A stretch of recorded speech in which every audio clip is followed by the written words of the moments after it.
The Prime Minister will be meeting with members of the Canadian Armed Forces assisting in the wildfire efforts today in Alberta.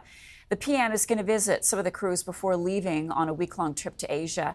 Trudeau will be in Seoul from tomorrow to Thursday for his first official visit to South Korea. He's going to be attending the G7 summit in Japan Friday.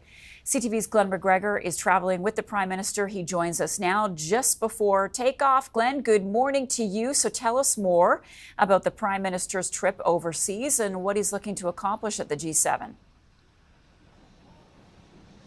Yeah, this is his first official visit, Marcia, to South Korea. He met with the South Korean president back in September in the fall. Trade was a big part of that conversation, and we expect that's going to be a similar theme when the Prime Minister arrives in Seoul. He's bringing with him his Foreign Affairs Minister, Mélanie Joly, and notably Industry Minister François-Philippe Champagne, who of course was key to negotiating that deal with Volkswagen to set up a battery production facility in Ontario. We expect that this is something that the Canadian delegation is going to be pushing Korea heavily on, is the idea of Canada as a source of critical minerals for making batteries, or also manufacturing batteries actually right here in Canada. The auto industry is very big in South Korea, so that's one of the things that's going to be on the agenda. Also, Canadian LNG. Korea is already a partner in the LNG Canada project in British Columbia, which intends to ship LNG to Asia from a port in Kitimat, BC. So the Koreans, of course, are very desperate for other kinds of sources of energy because of the war in Ukraine. Russia not considered a reliable source of gas any longer, and they're looking to expand and reach into other markets, other sources for it. So Canada, a natural choice. Of course, there's a military component for this too.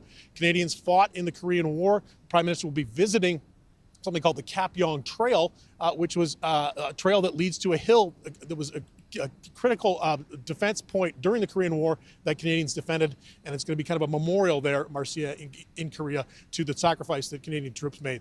And Glenn, before he leaves Canada altogether, he's going to be going to Alberta to meet with members of the military, helping there with the wildfires. Can you tell us more about that visit? Yeah, this is a little unusual. Usually when the PM goes on a foreign trip, he leaves here from Ottawa, from something called the Canada Reception Centre, a forward official Canadian Forces airplane. This is going to have his delegation, his staff, his ministers, and also journalists aboard. But we're going to have to stop in Edmonton to pick him up. He left there earlier today, we believe, on a smaller Challenger jet. So he's going to meet us, not in Edmonton, but in Alaska when this plane stops to refuel.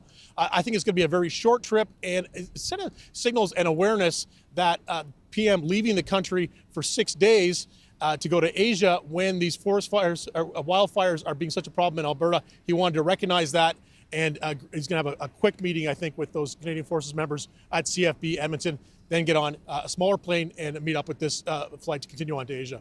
All right. Safe travels. Glen McGregor for us this morning.